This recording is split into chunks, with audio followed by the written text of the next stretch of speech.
मीरा भाईंदरच्या महासभेत महापौरांनी live streaming आणि रिपोर्टिंग यांना बंदी घातली आहे।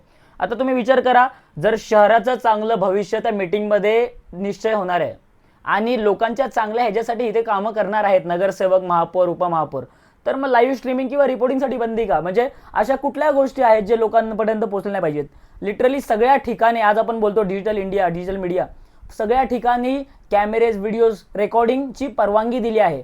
पण आपल्या विचार करा तुम्ही, महासभेत ह्या सगळ्या गोष्टी होतात आहे।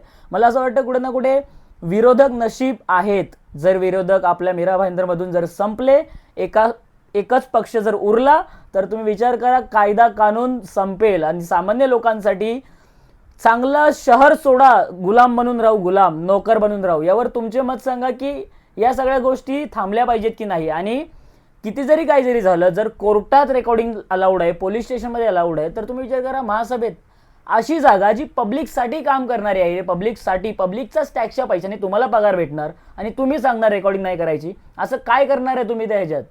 आणि विरोधकांना माझी विनंती आहे की बाबा नडून राहा, कारण की ना किती जरी काय पण असू दे, किती पण मोठे असू दे, कोण पण असू दे, आपण जर चांगल्यासाठी आणि योग्यसाठी आहेत ना, पूर्ण मीरा भाईंदर एक दिवस तुमच्या सोबत येईल। आणि जर अशा गुलामगिरीच्या ह्याच्यात जर कोणी टाकण्याचा प्रयत्न केला किंवा जर मनमर्जी केली, तर त्यांच्या समोर पण पूर्ण मीरा भाईंदर एक दिवस येईल।